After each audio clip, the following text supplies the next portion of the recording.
Hello friends, welcome back to this channel. लक्ष्य तक आपके साथ स्वागत है आप सभी का आपके अपने चैनल में।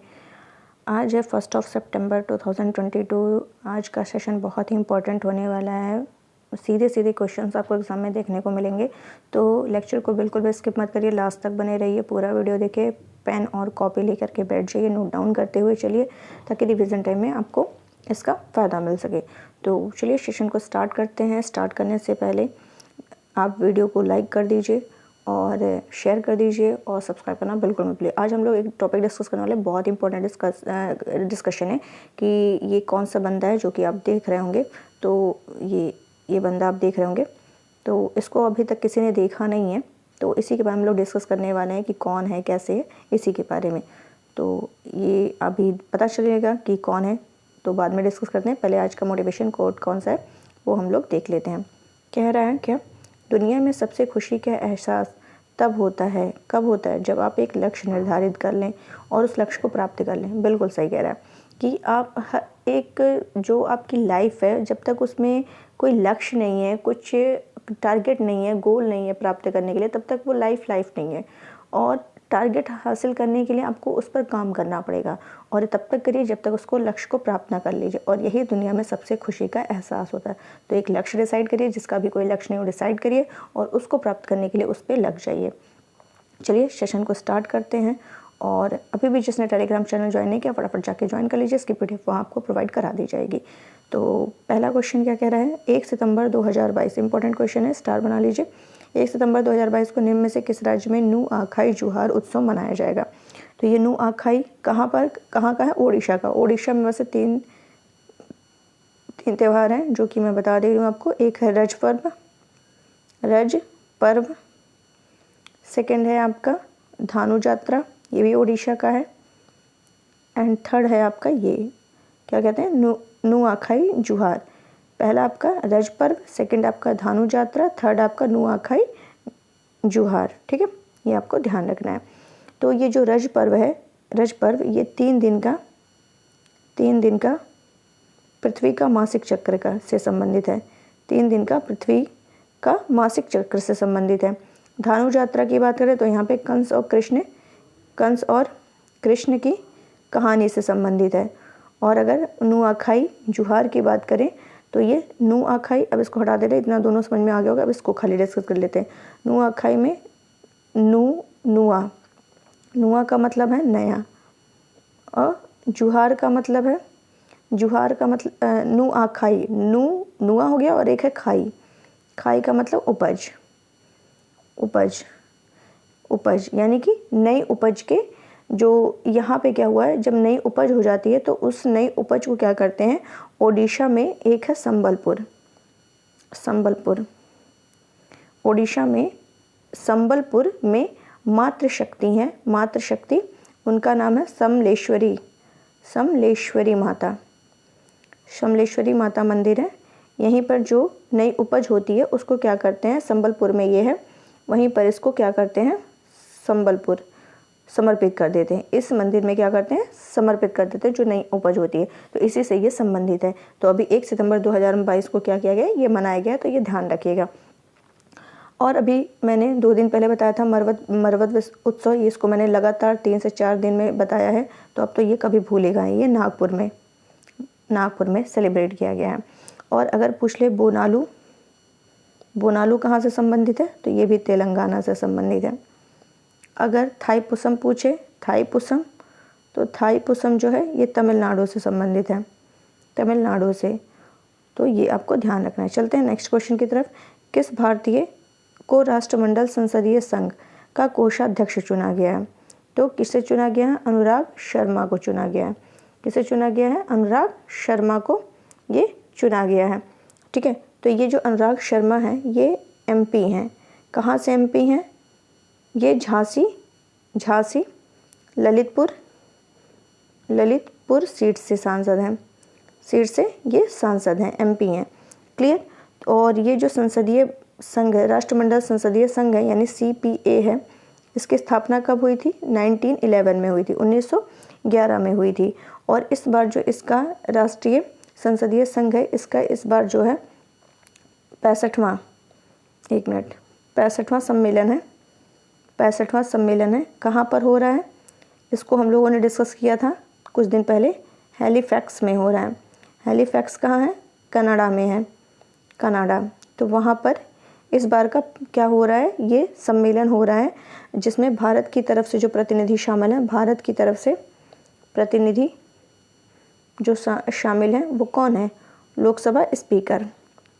लोकसभा स्पीकर कौन है? लोकसभा स्पीकर ओम बिरला, ओम बिरला। तो ये आपको पूरा फैक्ट बता दिया मैंने, ध्यान रखना है। और इसमें कोषाध्यक्ष जो चुना गया अनुराग शर्मा को, तो ये भी ध्यान रखिएगा। नेक्स्ट क्वेश्चन क्या है? थर्ड क्वेश्चन, चर्चा में रहा अमलान बोरगोहेन कौन है? चर्चा में रहे अमलान बोरगोहेन, ये कौन है? तो ये कौन है? धावक हैं। मतलब अमलान बोरगोहेन ने क्या किया? 100 मीटर का राष्ट्रीय रिकॉर्ड अपने नाम किया है। 100 मीटर का राष्ट्रीय रिकॉर्ड बनाया है। 100 मीटर का राष्ट्रीय रिकॉर्ड बनाया है। और ये कहाँ के हैं? ये हैं आपके असम के हैं, असम के हैं। कहाँ के हैं? असम के हैं। तो ये असम के कितने साल के हैं? 24 ईयर्स के हैं। अमलान बोरगोहेन असम के 24 वर्ष के हैं, जिन्होंने अभी रायबरेली में आयोजित हो रहा है, ये जो प्रोग्राम हुआ है रायबरेली में हुआ है, रायबरेली में, रायबरेली यूपी में, अखिल भारतीय इंटर रेलवे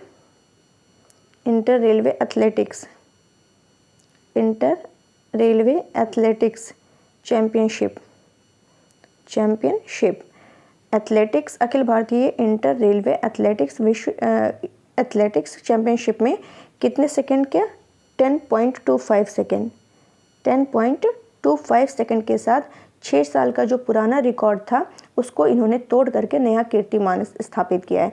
मतलब कि रायबरेली यूपी में जो अखिल भारतीय इंटर रेलवे चैंपियनशिप हुआ है उसमें इन्होंने 100 मीटर की दौड़ कितने सेकंड में पूरे किया? 10.25 सेकंड में इन्होंने वो दूरी तय की है, 100 मीटर की दूरी। कितने? 100 मीटर की दूरी। ये ऑलरेडी मैंने आपको बता दिया। और इसी तरह इन्होंने क्या किया? नेशनल रिकॉर्ड इसमें इन्होंने कायम किया। और जो 6 साल का पुराना रिकॉर्ड था उसको इन्होंने तोड़ दिया। ये 6 साल का पुराना यानी 2016 में जो था अमी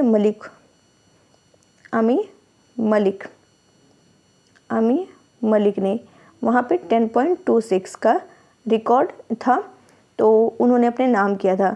तो इसको उन्होंने बनाने के लिए पिछले समय 0.09 सेकंड का सुधार किया है इन्होंने।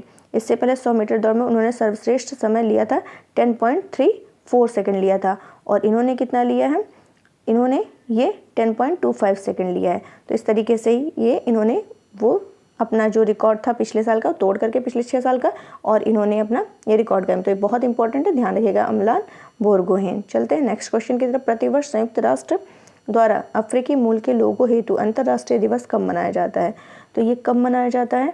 ये मनाया जाता है आपका 31 अगस्त को। ये 31 अगस्त को ये मनाया जाता है। तो इसमें जो है आपका, पहले हम लोग संयुक्त राष्ट्र की बात करते हैं। संयुक्त राष्ट्र की स्थापना कब हुई थी?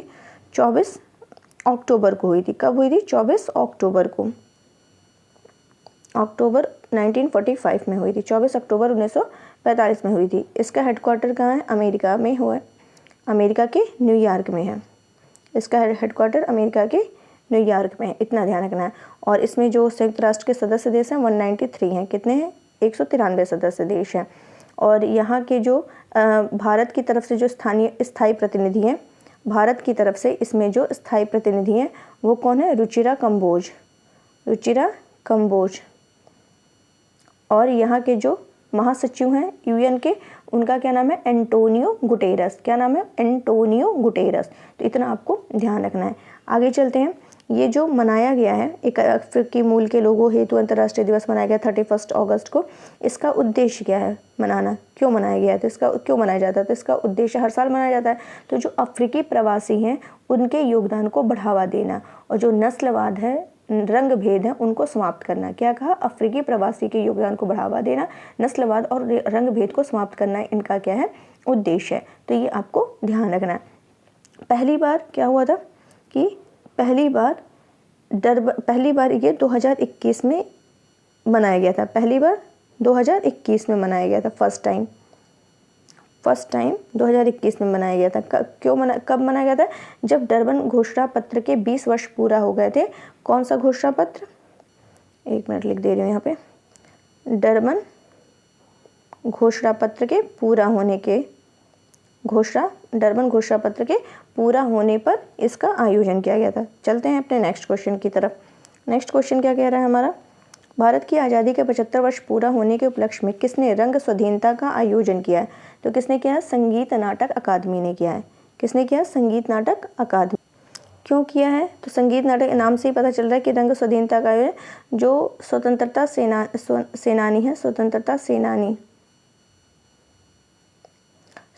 सेनानी उन्हीं के बलिदान को याद करने के लिए, बलिदान की स्मृति में इसका आयोजन किया गया है। किसके द्वारा? संगीत नाटक अकादमी के द्वारा। तो ये भी आपको ध्यान रखना है। चलते हैं नेक्स्ट क्वेश्चन की तरफ। अभी भी जिसने लेक्चर को लाइक नहीं किया प्लीज़ लाइक करिए, शेयर करिए, सब्सक्राइब करिए। क्या है? मिखाइल गोर्बाचेव, जिनका हाल ही में क्या हुआ? निधन हो गया है। ये किस देश से संबंधित थे? तो जो ये है, क्या नाम है? ये रशिया से संबंधित है। मिखाइल गोर्बाचेव, ये ध्यान रखिएगा, अभी चर्चा में बने हुए इंपॉर्टेंट है कि सोवियत संघ के ये जो हैं मिखाइल गोर्बाचेव, ये सोवियत संघ के आखिरी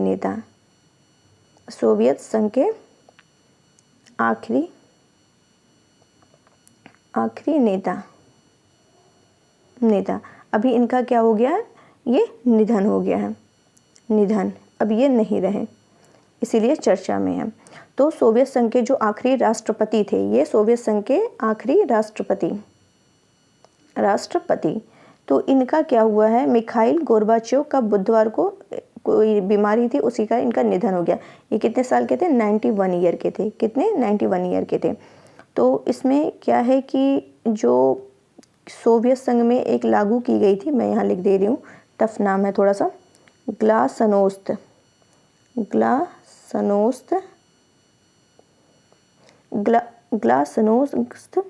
और पेरेस्ट्रोइका, ये जिसको क्या कहा जाता है? अभिव्यक्ति और स्वतंत्रता का अधिकार। इसका मतलब पुनर्गठन। और इसका ग्लासनोस्त का मतलब अभिव्यक्ति और स्वतंत्रता का अधिकार। तो इसकी नीतियों के लिए इनको जाना जाता है। किसको? मिखाइल गोर्बाचेव को ग्लासनोस्त और पेरेस्ट्रोइका मतलब अभिव्यक्ति की स्वतंत्रता के अधिकार और पुनर्गठन की नीति के लिए इनको जाना जाता है। और इसी ग्लासनोस्त की नीति के चलते ही क्या हुआ था? सोवियत संघ का विघटन हुआ था। अमेरिका के साथ परमाणु हथियार नियंत्रण समझौता भी गोर्बाचेव ने किया था। द्वितीय विश्व युद्ध के बाद से ही जो जारी शीत युद्ध था वो खत्म किया था। क्या कहा मैंने कि अमेरिका के साथ जो परमाणु हथियार नियंत्रण समझौता था, वो समझौता करके गोर्बाचेव ने क्या किया था? जो सेकेंड वर्ल्ड वॉर के बाद शीत युद्ध जारी हुआ था उसको खत्म किया था। इसी के चलते इन्हें क्या हुआ था? मिखाइल गोर्बाचेव को 1990 में क्या मिला था? नोबेल शांति पुरस्कार मिला था। 1990 में नोबेल शांति पुरस्कार मिला था। तो ये पॉइंट भी ध्यान रखिएगा, इंपॉर्टेंट है। नोबेल शांति पुरस्कार मिला था इसी के लिए। और रूस के राष्ट्रपति जो व्लादिमीर पुतिन है, इन्होंने गोर्बाचेव की नीतियों से कई मौक़ों पर असहमति जताई थी, लेकिन उनके निधन पर शोक जताते हुए इन्होंने इतिहास बदलने वाला उन्हें क्या बताया है? नेता बताया है। तो ये सभी आपको पॉइंट ध्यान रखने हैं। आज के न्यूज़पेपर में कवर किया था, तो यहीं से उठा करके मैं आपको बता रही हूँ। तो ये आपको ध्यान रखना है। तो यहाँ मैंने लिया भी है, ये देखिए, रूस के राष्ट्रपति व्लादिमीर पुतिन के साथ सोवियत संघ के अंतिम राष्ट्रपति मिखाइल गोर्बाचेव ये हैं। तो आपको ध्यान रखना है ये किससे संबंधित है, ये मैंने आपको बता दिया। चलते हैं नेक्स्ट क्वेश्चन की तरफ। परख, मोस्ट इंपॉर्टेंट क्वेश्चन परख। ये कूट वाला क्वेश्चन थोड़ा लंबा है, तो इसको हम लोग डिस्कस करने वाले हैं। भले ही लंबा है लेकिन इंपॉर्टेंट क्वेश्चन है। देखिए क्या कह रहा है कि परख जो है के संबंध में, ये द हिंदू न्यूज़पेपर में निकला हुआ था, तो इसको मैंने वहाँ से लिया है। मतलब परख के संबंध में निम्नलिखित कथनों पर विचार कीजिए। तो चलिए विचार करना है, क्या बताना है, ये हम लोग पहले देख लेते हैं कि सही कूट का चयन करना है। तो क्या कह रहा है? पहला कूट क्या है कि राष्ट्रीय शिक्षा नीति 2020 में राष्ट्रीय आकलन केंद्र जो है परख यानी समग्र विकास के लिए कार्य प्रदर्शन आकलन समीक्षा ज्ञान का विश्लेषण की स्थापना की परिकल्पना की गई। बिल्कुल सही है। सेकंड स्टेटमेंट क्या है? परख सीखने को बढ़ावा देने के लिए छात्रों के आकलन तथा मूल्यांकन के लिए मानदंड बेंचमार्क सिफारिशें करने के उद्देश्य के लिए एक मानक निर्धारक निकाय के रूप में कार्य करेगा। ये भी पॉइंट सही है। थर्ड स्टेटमेंट है परख शैक्षणिक संस्थानों के साथ सर्वोत्तम प्रथाओं को साझा करने की सुविधा भी प्रदान करेगा और यह गारंटी देगा कि सभी स्कूल बोर्डों की शैक्षणिक अपेक्षाएं सुसंगत हैं। सही कूट का चयन कीजिए। तो कौन सा है? उपर्युक्त सभी। कौन सा सही है? चारों स्टेटमेंट मतलब तीनों स्टेटमेंट इसके सही है। तो चलिए परख के बारे में हम लोग डिस्कस कर लेते हैं कि इससे रिलेटेड क्या हमारे लिए पॉइंट इंपॉर्टेंट हो सकता है। पहले ये जानेंगे कि परख का फुल फॉर्म क्या है। तो चलिए देख लेते हैं। 1 मिनट मैं यहाँ लिख दे रही हूँ। परख, परख ये इसकी है। तो परख से पी से हो जाएगा परफॉर्मेंस, परफॉर्मेंस, परफॉर्मेंस। ए से हो जाएगा आपका असेसमेंट, परफॉर्मेंस असेसमेंट। आर से हो जाएगा रिव्यू, रिव्यू। ए से हो जाएगा एंड एनालिसिस, एनालिसिस। बचा आपका क्या? के ऑफ नॉलेज, नॉलेज। एंड ए से आपका परख, ये एच होगा, ए लिख दिया मैंने। फिर हो जाएगा holistic, holistic, holistic development, development. ये पूरा फुल फॉर्म है। क्या है आपका? क्या बताया मैंने? Performance assessment review and analysis of development and holistic development. फिर से पढ़ दे रही हूँ, थोड़ा सा मिस्टेक हो गया कि क्या है? Performance assessment review and analysis of knowledge and holistic development. ये इसका क्या है? फुल फॉर्म है। जो परख है ये किसके लिए है? सिंपली अगर पूछा जाए किसके लिए क्वेश्चन आ जाए तो छात्रों के आकलन के लिए है, छात्रों के आकलन के लिए है। ये आकलन के लिए ये है। मतलब इसको जो एजुकेशन मिनिस्ट्री है, एजुकेशन मिनिस्ट्री, उसी के द्वारा ये स्टार्ट किया गया है। एजुकेशन मिनिस्ट्री के द्वारा ये स्टार्ट किया गया है। ठीक है। जो किसके लिए स्टार्ट किया गया है? इसका उद्देश्य क्या है? तो परफॉर्मेंस असेसमेंट करना, प्रदर्शन का मूल्यांकन करना इसका क्या है? उद्देश्य है। ठीक है। और प्रदर्शन का मूल्यांकन करना ये मतलब इसका जो करने वाली नियामक सिस्टम होगी वो क्या होगी? परख होगी। नियामक एजेंसी क्या होगी? वो परख होगी। मतलब सरकार क्या करेगी? सभी बोर्ड परीक्षाओं में एक रूपता लाने के लिए एक नए नियामक का प्रस्ताव कर रही है और ये जो प्रस्तावित नियामक है उसका नाम है परख। जो नियमित प्रस्ताव है उसका नाम क्या है? परख। तो इस परख को राष्ट्रीय उपलब्धि सर्वेक्षण यानी कि NAS, जिसको क्या कहा गया? राष्ट्रीय उपलब्धि सर्वेक्षण और राज्य उपलब्धि सर्वेक्षण जैसे आवधिक शिक्षण परिणाम परीक्षण आयोजित करने को भी काम सौंपा जाएगा। तो इसमें जो है, जो केंद्रीय सरकार ने क्या किया है, जो माध्यमिक और उच्च माध्यमिक स्तर पर जो छात्र हैं उनका आकलन करने के लिए एक बेंचमार्क ढांचा तैयार करने की योजना बनाई है, जो क्या करेगी? जो राज्य और केंद्रीय बोर्ड हैं उनमें एक रूपता लाने के लिए ये काम करेगी। तो ये आपको ध्यान रखना है। परख जो कि मैंने ऑलरेडी बता दिया, हिंदी में कहा जाए तो इसका मतलब है प्रदर्शन, मूल्यांकन, समग्र विकास के लिए ज्ञान की समीक्षा और विश्लेषण, जो NCERT की एक इकाई के रूप में कार्य करेगा। और जो राष्ट्रीय उपलब्धि सर्वेक्षण है, NAS है, और राज्य जैसे आवधिक शिक्षण परिणाम परीक्षण आयोजित करने का भी काम सौंपा जाएगा। तो ये आपको ध्यान रखना है, मैंने आपको बता दिया है। बस आप ये ध्यान रखिए कि ये छात्रों का आकलन करने के लिए है, एजुकेशन मिनिस्ट्री के द्वारा स्टार्ट किया गया है। इसका उद्देश्य वही है, प्रदर्शन का मूल्यांकन करना। चलते हैं नेक्स्ट क्वेश्चन की तरफ। हाल ही में किस देश की रानी मैक्सिमा ने राष्ट्रपति श्री द्रौपदी मुर्मू से राष्ट्रपति भवन में मुलाकात की है? तो किसने किया है?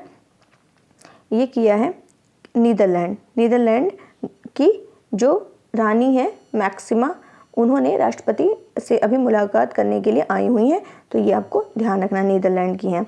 नीदरलैंड की बात करें तो नीदरलैंड यूरोप महाद्वीप का प्रमुख देश है। ये कहाँ पड़ता है? यूरोप महाद्वीप में पड़ता है, यूरोप महाद्वीप में पड़ता है। और ये उत्तरी पूर्वी यूरोप में स्थित है, उत्तरी पूर्वी यूरोप में ये स्थित है। और इसके उत्तरी तथा पश्चिमी सीमा पर उत्तरी समुद्र स्थित है। ठीक है। और दक्षिण में इसके बेल्जियम है, पूर्व में जर्मनी। नीदरलैंड के दक्षिण में बेल्जियम स्थित है, पूर्व में जर्मनी। अभी मैप में दिखा देंगे, अगर भूला नहीं तो दिखा देंगे। नीदरलैंड की राजधानी क्या है? एम्स्टर्डम है, एम्स्टर्डम। एम्स्टर्डम है, ये भी ध्यान रखना है। और जो नीदरलैंड का जो द हेग है उसको प्रशासनिक राजधानी का दर्जा दिया जाता है, तो ये भी आपको क्लियर हो गया। ये है नीदरलैंड की महारानी मैक्सिमा। चलते हैं नेक्स्ट क्वेश्चन, 9 नंबर का क्वेश्चन है जिसका थंबनेल आज मैंने क्रिएट किया था। हाल ही में खबरों में रहा मैन ऑफ द होल निम्न में से किस देश से संबंधित है? तो मैन ऑफ द होल जो है किससे संबंधित है? ये आपका है ब्राज़ील से संबंधित है। किससे संबंधित है? ब्राज़ील का। तो ब्राज़ील की जो मूल निवासी जनजाति है उसके आखिरी सदस्य था, उस जनजाति का आखिरी सदस्य था, उस जनजाति का आखिरी सदस्य था, उसकी मौत हो गई है। तो इस तरह से जो ये जनजाति थी उसका इस धरती से क्या हो गया? समापन हो गया है। और ऐसा कहा जाता है कि इस आखिरी सदस्य का कभी भी किसी बाहरी व्यक्ति से कोई संपर्क नहीं था और यह शख्स जो था सालों से ही अकेले ही जंगल में रह रहा था। और इसको क्या कहा गया था? इस शख्स को क्या नाम दिया गया था? Man of the hole. इसको क्या रखा गया था नाम? मैन ऑफ द होल के नाम से जाना जाता था। यह पिछले 26 सालों से कहाँ रह रहा था? मैं यहाँ लिख दे रही हूँ, 26 सालों से ये कहाँ रह रहा था? तनारू में रह रहा था। तनारू, पिछले 26 सालों से तनारू में रह रहा था। ठीक है। और यह जंगल जो है, ये जो जंगल है ये ब्राज़ील के रोंडोनिया स्टेट में मौजूद, ब्राज़ील का कौन सा? रोंडोनिया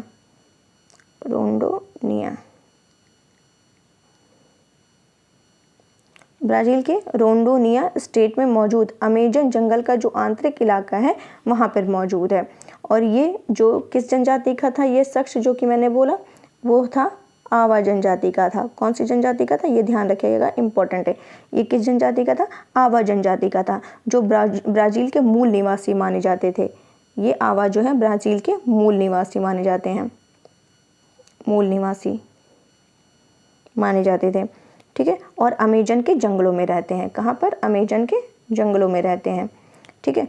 तो ये आपको ध्यान रखना। और इसको मैन ऑफ द होल के नाम से, इसका जो निक नाम था मैन ऑफ द होल कहा जाता था। क्यों कहा जाता था? क्योंकि वो काफ़ी गहरे छेद किया करता था, इसीलिए उसको मैन ऑफ द होल कहा जाता था। ताकि क्यों करता था? ताकि जो जानवर हैं उनमें आकर फंस जाएं, और यह उन्हीं छेद का उपयोग खुद के छिपने के लिए भी करता था। और आखिरी वीडियो साल 2018 में रिलीज किया गया था इसका, जहां वह कुल्हाड़ी की तरह दिख रही किसी चीज़ को पेड़ पर मार रहा था, और सालों से ये अकेले अमेजन के जंगलों में रह रहा है। ये आप देख रहे होंगे, तभी ये किया गया था। ये है, तो यहाँ लिखा भी है, तो ये आपको मैंने दिखा दिया। चलते हैं नेक्स्ट क्वेश्चन की तरफ। कह रहा है किस संस्था परिषद ने इंडिया @100 के लिए प्रतिस्पर्धात्मक रोड मैप जारी किया है? तो किसने जारी किया है? ये प्रधानमंत्री की आर्थिक सलाहकार परिषद ने स्टार्ट किया है।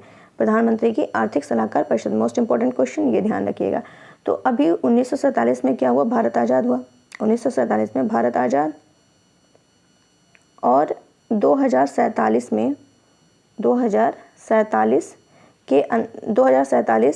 के अंदर जो है, अंदर इसके क्या है? 100 साल पूरे हो जाएंगे।